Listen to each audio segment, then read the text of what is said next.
সূৰ্য আমাৰ বাবে কিমান প্ৰয়োজনীয় বস্তু আপোনালোকে জানেই আৰু আপোনালোকে এইটো কথাও শুনিছে যে যিটো বস্তুৰ সৃষ্টি হয় সেইটো বস্তু ধ্বংসও হয় ধ্বংসৰ কথাটো বাদ দি সৃষ্টি অৰ্থাৎ জন্মৰ বিষয়ে আজি আমি আলোচনা কৰিম অৰ্থাৎ আজি আপোনালোকে জানিব সূৰ্যৰ জন্মৰ কাহিনী যদি আপুনি সদায় দেখি থকা সূৰ্যটোৰ জন্মৰ বিষয়ে জানিব বিচাৰে তেনেহলে কেৱল আপুনি ভিডিঅটো একদম শেষলৈ চাই থাকক মোৰ বিশ্বাস আপোনালোকে নিশ্চয় ভাল পাব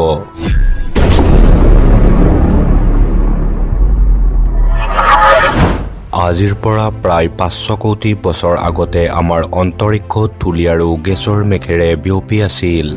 এই ধূলি আৰু গেছৰ মেঘবোৰৰ কাষত ছুপাৰনোভা এক্সপ্লশ্যনৰ ফলত তৰা এটাৰ মৃত্যু হয় ছুপাৰনোভা এক্সপ্লশ্যন মানে হ'ল তৰাৰ ভয়ংকৰ বিস্ফোৰণ অন্তৰিক্ষত এই ভয়ংকৰ বিস্ফোৰণটো হোৱাৰ বাবে এই ধূলি আৰু গেছৰ মেঘবোৰৰ মাজত খেলিমেলি লাগিল তেতিয়া এই মেঘবোৰে যেনেকৈ তেনেকৈ চাৰিওফালে ঘূৰিবলৈ ধৰিলে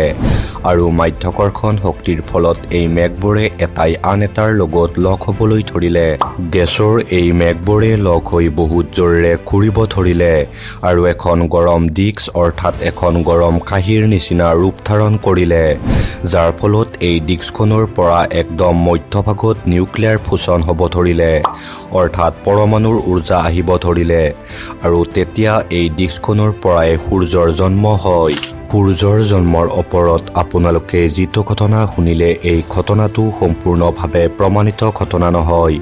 যদিও সূৰ্যৰ জন্মৰ ওপৰত বহুতে এইটো ঘটনাই বিশ্বাস কৰে গতিকে যদি আপুনি আগলৈ আমাৰ চেনেলৰ ভিডিঅ'বোৰ চাই থাকিব বিচাৰে তেনেহলে আমাৰ চেনেলটো সাবস্ক্ৰাইব কৰি কাষত থকা বেলটো বজাই দি যাব যদি আপোনালোকে ভিডিঅ'টো চাই ভাল পালে তেনেহলে এটা লাইক কৰি দিব ধন্যবাদ